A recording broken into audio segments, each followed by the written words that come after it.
My wife assaulted my teenage sister. Am I wrong for considering divorce? Hi, Reddit. I'm Elijah, 31M, and I've been married to my wife Denise, 31F, for 9 years. Our marriage has always been solid, great communication, lots of love, and we've built a comfortable life together. We don't plan to have kids, but I've always been open to the idea because I adore my 3 younger siblings, Stace, 15F, Ava, 12F, and Dylan, 10M.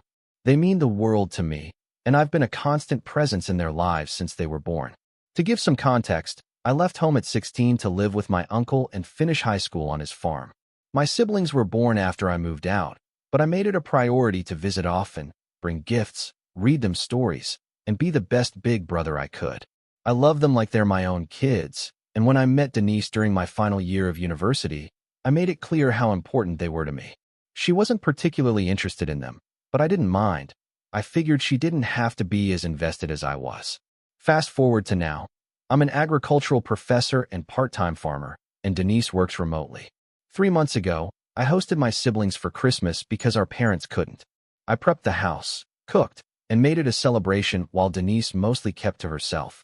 She's never been a fan of kids, and I've always respected that. But something happened that I can't get past. During our New Year's Eve conversation, Denise casually admitted that a few weeks earlier, she had caught Stace in our house while I was at work. Stace had stopped by to grab something, and Denise said she grabbed her arm and threw her out. She described it so nonchalantly, but I was horrified. I got up and walked away to calm down before confronting her. When I did, she justified her actions by saying she didn't like kids being in her house without her knowledge and considered it an intrusion. Here's the thing, the house is mine. I bought it, and we have a prenup that keeps our assets separate. I've always been clear that my siblings are welcome here anytime, especially since our dad can be harsh, and I want them to have a safe space. Denise knows this. It's something I've emphasized throughout our marriage. I even told her early on that I'd take legal guardianship of them if anything happened to our parents. She accepted my ring knowing all of this. When I pointed out that grabbing a minor and throwing her out is assault, Denise acted like I was overreacting. She said things like, "I didn't marry your siblings, and I didn't sign up to be a mother." But here's the kicker. She doesn't do anything for them when they visit. I handle everything: cooking, entertaining, making sure they're comfortable. All I've ever asked is that she treat them with basic decency. What hurts the most is seeing how much this affected Stace. When I apologized to her privately, she admitted she felt hated by her sister-in-law. My siblings are sensitive, sweet kids, and knowing Denise harbors this disdain for them breaks my heart. I haven't brought up divorce yet, but I'm seriously considering it. I feel like Denise lied to me about being okay with my relationship with my siblings, and I don't know if I can move past this. Whipta for thinking divorce might be the only option? My brother's marriage had fallen apart after learning that his wife was cheating and had a full boyfriend on the side. My brother worked in Chicago 5 days a week and then would drive 6 hours to spend the weekend with his wife. They were newly married, and the promotion to Chicago was unexpected. He was still paying for his house, so his job was providing hotels, gas, and food for free for up to 18 months while he figured out housing. During this time, his wife stayed at their house. She took this opportunity to cheat and spend as much money of his as she could. She even left him so little in his account, he couldn't afford to buy a pack of cigarettes while he was in Mexico for work, and it was the day after he got paid. Long story short, their relationship fell apart. She went to move in with her boyfriend, and I was helping my brother pack up her stuff for her to come pick up. I was wrapping her sentimental keepsakes in packing paper and had labeled the box with the C word. LOL. My brother asked me to take the C word off the box. So as a little revenge to vent my feelings, I went into the bathroom and grabbed her extra-strength Vagisil, carefully and lovingly wrapped it in packing paper and placed it with her memorabilia, sweetly sandwiched between 2 seashell owls that belonged to her grandma. And if that isn't enough revenge for you, when she came to pick up her stuff, she started trying to kick in a panel window beside the front door because she was angry that we had locked her out of the house. My brother ran to stop her, and I started filming her with my phone as evidence against her if she continued to act up. I calmly stated that I was filming her, and she advanced on me, called me the C word, and smacked my phone out of my hand. Well, that's illegal. I was going to press charges, but my brother instead used the video as leverage to keep her in line. Her parents picked up the rest of the stuff, and she left us alone. It wasn't nearly enough revenge, and it still isn't. But it's something, and it was petty LOL. I, 17F, moved states with my mom, her husband, and his kids when I was 13. My mom's husband got a job offer in his hometown, and he wanted to be near his family, and mom okayed it. This took us away from my family and the people I lived with for 11 years. Because before my mom moved in with her husband, we lived with her parents, as in my grandparents. I never met my dad, so for me, my core family was my mom and my grandparents. I had 2 aunts and an uncle and their spouses and kids, all living within 15 minutes from our old house too. The move was great for my mom's stepkids. They got to be close by their families, their dad's side and their mom's. Their mom died, so it was emphasized that it would be extra special and important for them. They always wanted to go back home, because this was always home to them. But to me, my home is where we moved from. When we were first told about the move, I said straight up that I didn't want to leave my family behind, and my mom told me I wasn't because we were all moving together. I didn't see the step-family as my family, though. To me, my family are still mom and everyone back home, but especially my grandparents. Her husband has tried to fill the role of my dad, but my grandpa and my uncle already filled in the fatherly figure role for me. And I'll admit the fact he took me away from my family to be near his also makes me less open to being close to him. I had no choice in the move, so I went with them, but I always saw this as temporary for me, and I would move back home as soon as I could. My mom has tried to make this my home. She put me in extracurricular activities. She let me do stuff I was never allowed to do back home, and she tried to use things to make me love it here. But I hated every second of being here, and now that I'm 7 months away from being able to move home again, it's all I can really think about. I've spoken to my grandparents about moving back in with them when I can, and they're on board, and they're excited to have me back. We were talking about some of the logistics of it when Mom came home and heard some of my side of that discussion.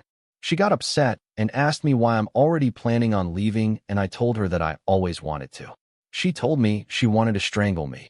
Not in the literal sense of killing me, but because we had so much going for us where we are now, and I can't see it. She told me I could have used the move to get everything I wanted, and it would have worked. Then she said I'm not even trying to make this place home, and I agreed with her. I told her I never wanted the move, and for me home isn't about the stuff, but the people, and I left most of my family behind when we moved. And I just want to go home now, and I've always just wanted to go home. She acted like I slapped her. She told me she knew I considered her my family, but to say I left most when I had her husband and his kids here meant I didn't even count them, and she said it's been 6 years since we all started living together, so that was a hard thing to hear. She told me she couldn't understand me, and that most teenagers wouldn't give a crap about the people they left, and they'd kill for the stuff they gave me since we moved. She also said her husband would be really gut-punched to realize while he's been bonding with me and seeing me as his daughter, I only ever saw him as the guy who made me move. She said I was totally selfish and didn't even love her enough to accept this because she loves me and she loves him and his kids. I'm Nigerian Black British living in Spain. He's white Spanish. So culturally different. We met in July 2018. I never thought about having kids until I met him. I came into the relationship knowing that he already had a 13-year-old daughter and he was divorced. He became a father and a husband at 19 by force, and he didn't have a positive experience, but as our relationship progressed, we spoke about marriage and having kids together. Even though I wasn't ready at that time, it was still a very strong option. I moved in with him and indirectly his family. How it works in Spain if you come from generational wealth is that everyone kind of lives together or the couple move in to another property owned by the family. In this case, I moved in with him in the apartment under the main house where his mom, dad, and daughter live. My relationship with his daughter and mom was rocky at first since they thought I was a gold digger, black and foreign, when in reality, I already bought my own property in Portugal and I am literally the daughter of a princess with a lot of wealth in Nigeria. Not obviously in the Western world, it doesn't translate the same. Either or I work for my own and never begged no one for nothing. After a while we got on better. Then COVID happened and I got 1 year older, and the combination completely put the way he saw life into perspective. He told me that he didn't want to have another kid. As you can imagine, that slapped me in the face a bit. I could have accepted us trying and not being able to conceive, but having the door completely closed hurt. So after breaking up and moving out, I did a lot of soul searching and came to the conclusion that leaving him for someone that doesn't exist is mad, especially if I never had the desire to be a mother. I just saw myself having a kid with him. So we got back together. Marriage was still an option. My very Nigerian side of the family find it strange I've been with someone for so long and not married, but for me, I'm not in a rush. I don't care for a big wedding. I care for him to ask me genuinely and not by force. 2024 comes, and my boyfriend becomes a grandfather because of cryptic pregnancy. It's when the mother doesn't know she's pregnant before giving birth. So I indirectly become some type of grandmother without being a mother nor a wife. It made me feel some type of way, but not enough for me to react. Then my mom passed away in March 2024, which was devastating, as you can imagine. My brothers and I are now in line to inherit her estate. She never left a will in place, which initially complicated everything, but luckily, it was later resolved. But it was still difficult to grieve and then think about the logistics of everything, so I decided to take charge and make sure I had a will in place so my loved ones didn't have to think about it at a hard time. Because I'm not having kids, I decided to give everything to my nephews and my little sister, all from my dad's side, and nothing to my boyfriend simply because he is being left the entire big-ass house, which will be left to his daughter and then his grandson. It won't be left to me. Even if I financially added to the house and increased the value to it, it wouldn't go to me nor my side of the family if he passed away. This did not sit well with him, and now he is saying I haven't accepted his daughter and grandson. I reminded him I'm not her mom nor his grandmother. I'm not even your wife. So why would I ignore supporting my family to have a leg up and start generational wealth to continue adding to your family's wealth? They aren't getting a penny from me since they are literally fine and are set for the next 3 generations. I'm a first-generation European African with no generational wealth here, and I want to make sure my family build on that if I'm not having any kid to give to them. To start, this story is from over 20 years ago now, and to answer Charlotte's question before she has to ask, yes, we are divorced, but that's a whole other story not related to this story. This is quite long, so I am so sorry. I 40/F, was 19 at the time, met my husband, who I'll call G, 21 at the time, now deceased, and due to irresponsibility, I became pregnant after only 3 months together. We decided to get married for the baby's benefit. I know, stupid decision, but that is neither here nor there. His mother, let's call her Susan, out of respect for good Karens like Mike's mom, was furious and didn't like me from the start because when we met I was homeless after getting out of the military. I was medically discharged and honestly, I didn't even get a chance to finish basic training, so when people ask if I served in the military, I say no, not really, because I don't really think it counts. So when she heard we were getting married, she said I was trapping her son with a baby. G stood up for me at the time, but she eventually came around to keep the peace. She seemed very supportive of every decision I made, and I had no clue or inkling of the disaster that my wedding day would be until the day of. Because I am estranged from most of my extended family, I only had my grandparents and my mother and her boyfriend at the time, who was my photographer, as a wedding gift. So when Susan and his side of the family showed up, we requested they spread out to show support for both of us. They refused and all piled in on his side. 50 to 75 people on one side to my 4. As I was getting ready, I was waiting for my bridesmaids to arrive, and as the time drew closer, I was getting worried. I tried texting my maid of honor, and she said they were asked to leave by my MIL and forced to buy security. I went into panic mode and went to stand behind the church doors where I would be walking down the aisle with my mother, to only find his sister and cousin in their bridesmaid dresses. My mother explained to me she tried to fix it, but since it was MIL's church and the one who hired security, she was overruled by the venue. Don't ask me how this was allowed, but that's what happened. I just sucked it up and focused on marrying my husband. He looked just as confused as they walked up. He whispered to me when I arrived up front he didn't know and he'd deal with her later. He later reimbursed my friends for the cost of the dresses and money they had spent on the wedding. After the ceremony, we headed to MIL's. We were having the reception in her backyard, where she had flowered trees and peacocks. I had the dining space planned for the plateau area near the birds, and because it was the best flatland. We did a wedding on a budget by doing a potluck reception dinner. When we arrived, I was in shock. She had completely changed everything, putting the tables up on the hill surrounded by trees. So tables were lazily dispersed among the trees. The DJ was shoved onto the plateau too far from the tables for anyone to see our dances or anything. When I approached her asking, "What have you done?" "It's better this way," she said. "It'll make your belly seem smaller." I went to see what people had brought for food and noticed not a single dessert had been brought, including the cake I ordered was never picked up. Where's the cake? I asked her. We have too many people with diabetes, and you being pregnant, you don't need any more things to help you gain weight. She said. I just looked at G and shook my head. He nodded, took my hand, and we left our wedding reception after saying goodbye to my mother. She was just as angry as we were, but understood why we were leaving. So we went to our honeymoon hotel and made sure everyone knew we were on our honeymoon. Also, my wedding planner couldn't attend due to the birth of her own baby and still being in the hospital, so she was completely clueless at what had happened. To give a tiny bit more info, after the wedding, G became very controlling and abusive in all ways, including SA. So the moment he joined the military and got deployed, I ran with my 2 kids far from him and his family. There are years of trouble that continued and lots more background on this divorce, but that's a whole other long post we don't have time for. I've shared my photographer crazy wedding stories, but I thought it was time to share my own personal wedding hell with someone. To those asking, I am happy, safe, and sound are my children. I'm saying a wonderful man, and we're very happy. Who knows, maybe one day I'll get the wedding I never got. But that's at least 2 years in the future. We've only been together 6 months. Well, thank you all for listening to this crazy story. If I hadn't lived it, I wouldn't believe it either.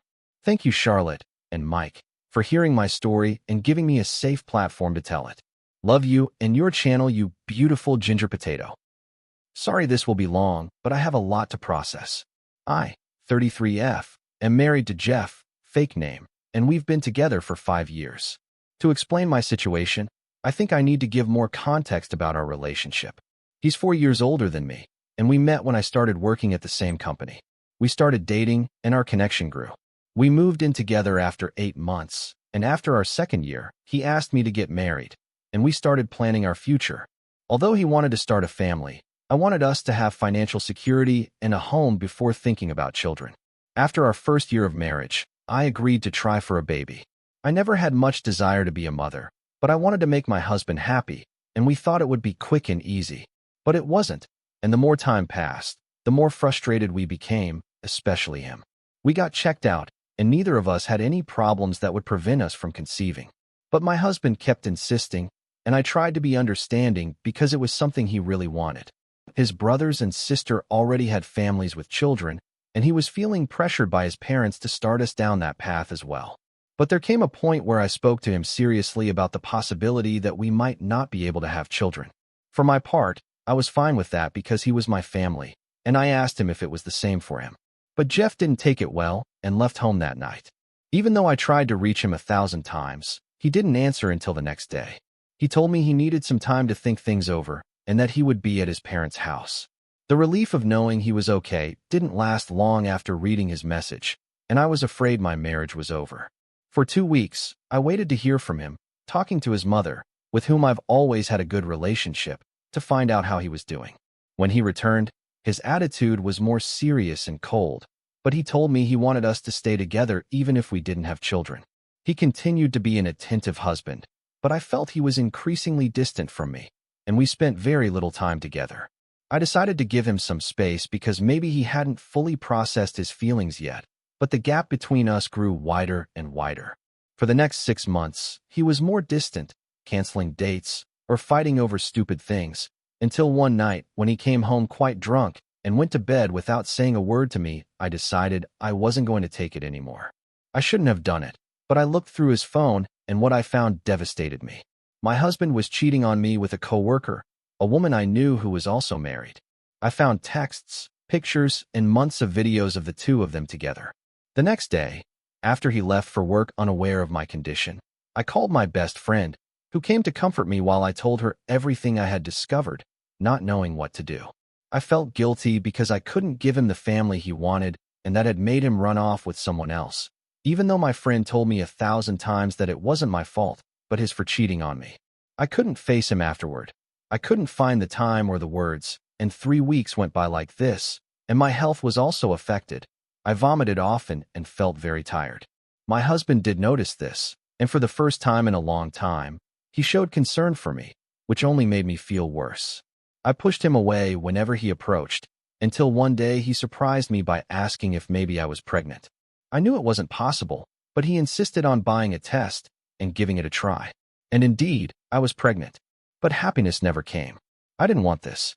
Jeff was ecstatic, and he wasted no time calling his mom to tell her the news, without asking how I felt or even considering me at all. Then he went to work, kissing me with a sense of happiness I hadn't seen in months.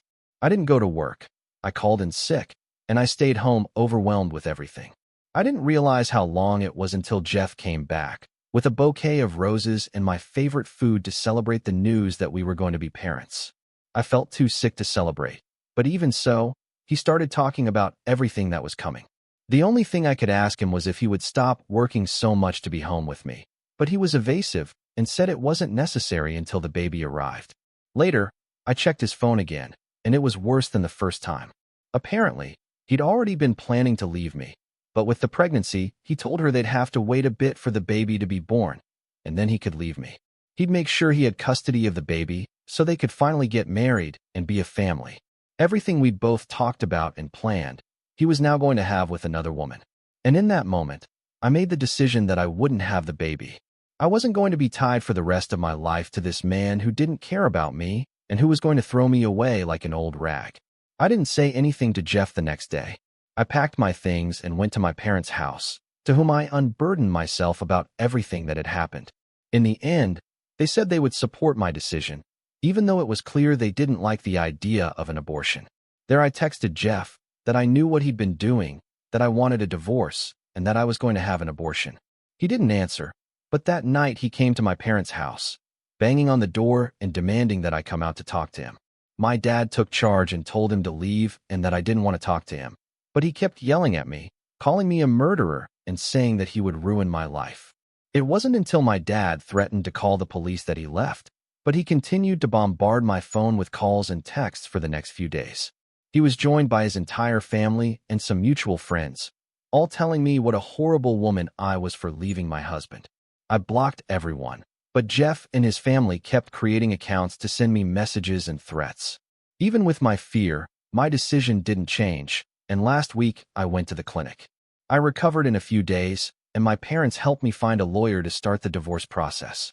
But 2 days ago, Jeff's mom called me again, and this time I answered, expecting the same treatment that I received via text. But she was gentle. She apologized and said she was upset about everything that had happened, but she wanted us to talk and find solutions. She insisted I go to dinner. I hesitated for a while, but decided to go to tell her the truth.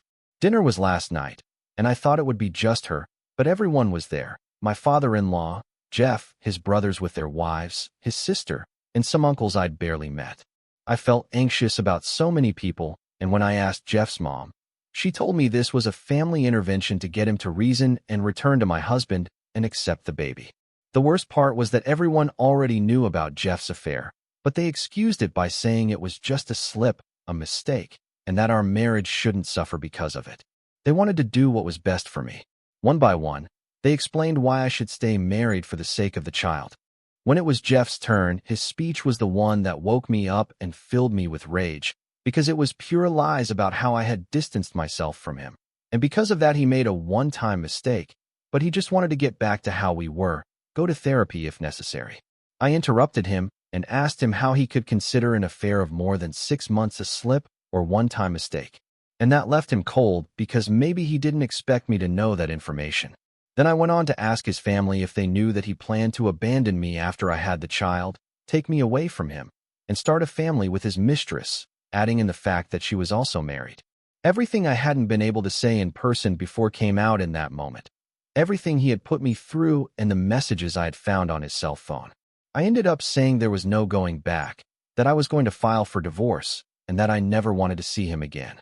Jeff's brothers and his father started complaining, demanding an explanation from him. But Jeff's mother kept talking to me, insisting that it was all a mistake, that things would change when the baby arrived. I confessed to her that I no longer had the baby, that innocent man didn't deserve this hell, much less a father like Jeff. I apologized because she burst into tears, and I left before anyone else could stop me. Today I came to my best friend's house, and she suggested this option to vent and maybe receive some other perspectives.